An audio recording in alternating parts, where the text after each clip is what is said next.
Welcome back everybody to a different video, an almost personal video, and yeah, I'll try to make it serious and I'll try to make it personal in a way. I'll also try to not make it too bad. And first of all, I want to thank everyone on like the Iskajarek's Discord server who kind of encouraged me to do this. And this is very spur of the moment. This is very, well, not spur of the moment, but you know what I mean. This is even more freeform than everything else I do. So I hope you bear with me on this one. I'll still open a beer for it because I don't want to, make it too serious, pathetic, not pathetic, but like pathos laden and all of that stuff. So also no violence and shit. Because today we're going to talk about disabilities, handicaps, and the crippled god. Cheers.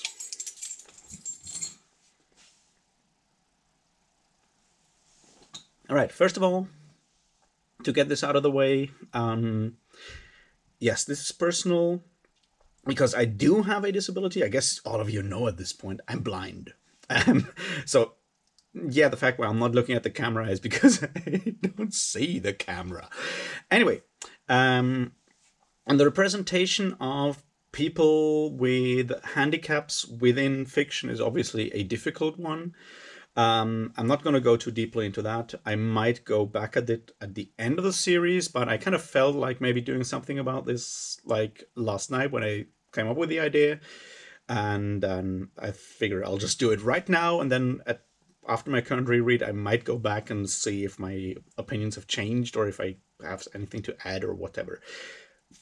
I also didn't want to, first was like wary about doing it because I feel like my handicap is not that big in today's life, with technology being what it is and so forth. And I don't want to, put myself forward and use that whole handicap as something to garner your pity or whatever. I don't want to, but that's going to come into what I'm trying to say here anyway, so I guess we'll go with that and look at what I mean, why I think and why I feel that Malazan does get something right, Stephen Erickson gets something right in the whole idea of dealing with, I don't want to say brokenness in a way, I just want to say,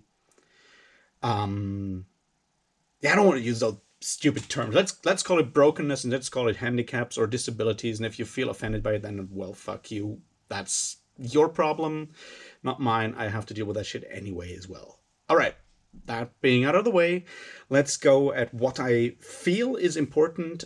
This obviously comes from my perspective. This is very personal. This is my perspective on the topic. It's not anyone else's. And if your experience is a different one, then go ahead and talk about it, because that's like the only way we can deal with this. Anyway, back to what I wanted to say, and sorry for like the harsh language. I just, sometimes words are complicated and I don't want to think too hard about the words I use, is what I'm trying to say, which is obviously disrespectful and stupid, but that's just the kind of person I am. All right, so let's get back to what I wanted to say. I feel that the image of the crippled god and his followers, but the crippled god being also the god in chains, like the chained one, is a very, very important image that really helps to understand the thing. And then I wanted to go back to something that probably Niflrock has used much better words to explain. Seriously, check out what Niflrock says, because he's smart. I'm not. And he uses more complicated words than I do. And that's always good. So, let's get back at what I wanted to say. The crippled god has been chained. That's an important image. Chains in general are a very important image within the Malazan Book of the Fallen, as you well know at this point. Oh yeah, of course, this is completely full of spoilers. I'm not holding back on anything here. This is full of spoilers. So if you're, Afraid of spoilers, go read those 10 books, finish them as fast as possible, and come back because you want to anyway, right? Okay, now that that's out of the way, let's go back. The crippled god is the god in chains, and he's chained. And chains are important because from a personal experience, what makes a disability, a brokenness, or a handicap, or whatever word you want to use. And as I said before, I'm blind, so that's my kind of disability. That's where I'm coming from. And what that does to you is it puts chains on your agency. It reduces your agency within the world. And agency is something that is vitally important when you look at, book 2 at Heboric having no hands. Well, he later on has some. And you look at Phyllis in a different situation. I'm not going to go into that because I lack the experience to say anything valid about that. And I don't want to get into I don't want to make claims about shit I don't understand, is what I'm trying to say.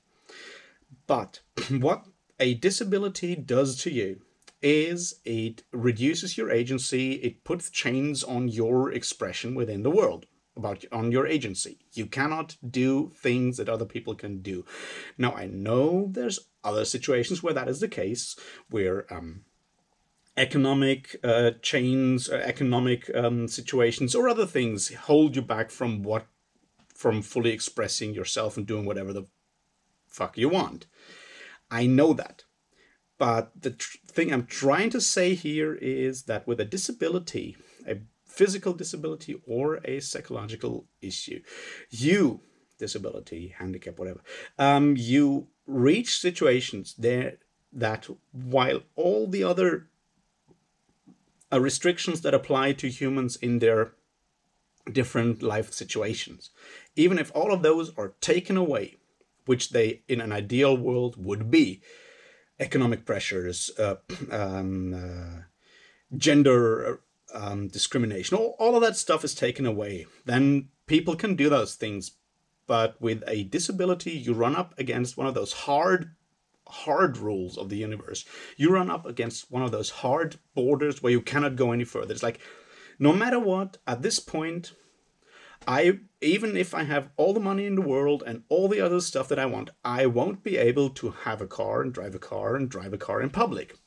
Yes, if I want to do that. And there's all these things where you can do that. Yeah, blind people driving cars. Yes, on a marked off field with someone sitting beside them and making sure shit doesn't happen. Yes, you can do all those things, but that's not the same. You're not taking part in the average day life and everyday and average universe. It's a cordoned off special situation. Being special is exactly the problem there. The other part is it even shows in super small details. That's one of the things I kind of explains. I personally do a lot of crazy shit, and I'm aware of that. I've done stuff like organizing festivals. I've been a tour manager on a European tour with a band and traveled with them. I've done all this stuff, and that's cool. Trust me, it's cool. But it still doesn't change the fact that if I go down to my local grocery store and want a specific item, I need to ask someone for help. Because, yes, with technology being what it is, I can kind of go there and scan the barcode of every freaking item in that shop until I find the one that I really want. That's not exactly an option yet. So yeah, the point is that there's these hard things that the universe in a physical way prevents you from doing. That's what I mean by chains. And you have to deal with that, or accept the fact, or rage against it, or whatever. I personally am someone who usually gets really angry at the universe, but I'm someone who generally gets angry real quick at stuff that he cannot do. I'm not good with rules. That includes rules of the universe. It's just not my thing. Anyway, what I wanted to say is that you have those chains in there. And so having some being called the crippled god be actually enchained and unable to do, fulfill his potential, and having to find ways around that. Because trust me, being a person with a disability is all about cheating the universe and finding out ways to do what you want and to find agency for yourself despite those chains, despite those like restrictions, that those hard restrictions that are there. That's what it is all about. The next part is, and I'm obviously mostly speaking for me here, right? I said that before, right? Okay, so the next thing is acceptance, being special. That's the other part, and that's what makes the Crippled God so strong, its cult so strong. We are now talking about about what defines people. And from where I stand, I want to be defined by the person I am, by the personality I am, and not by the visible manifestation of my handicap, of my disability. I don't want to be seen as a blind person foremost and then all the other stuff. And the problem is that's very difficult to have all the shit you do always set into relation to that one thing you cannot change. And that's a very difficult thing to get a handle on, because yes, of course, there's wonderful people out there who want to help me and who do that all the time, and I'm deeply grateful for all of that. But there's still that situation where you realize that you are dependent on that in a way, and that people help you not because you're a nice person and you just want to help someone, but they help you because you have that disability. It's like that's super difficult to accept. And acceptance is where we come to that point that I wanted to say, talk about it before, that you have within the cult of the Crippled God. He's accepting people not because of their disability, not despite their disability, but regardless of it. And that's a very important thing, because that means that the acceptance, the embracing, comes from the person, from the personality, and from that one unalienable thing that every being has, that life spark. I want to call it life spark. I don't want to say soul, because that one thing that every being has immediately, that's where it comes from.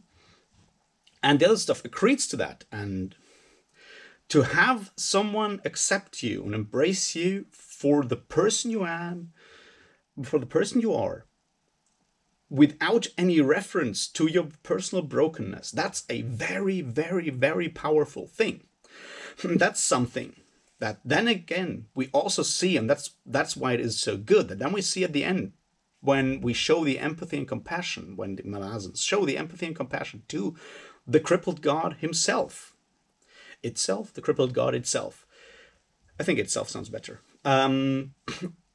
Also, because every living thing is worthy of compassion and empathy, regardless of anything else. And that's the important bit there. The important bit there is that to be worthy of empathy and compassion is to be worthy of that is just because of the fact that you exist. That you exist. That's where it starts. And all the other stuff is unimportant in that situation. And to have a God who first shows to his worshippers, to his cult, to his followers, that he does that to them. To have that kind of God, that's very, very, very powerful. And then after all the other stuff that he's done, to then also have other people who are not in that situation. Well, you can argue that at the end of the Crippled God, like basically all of those people who are still there are broken in some way. But I don't want to go that way. But to actually have someone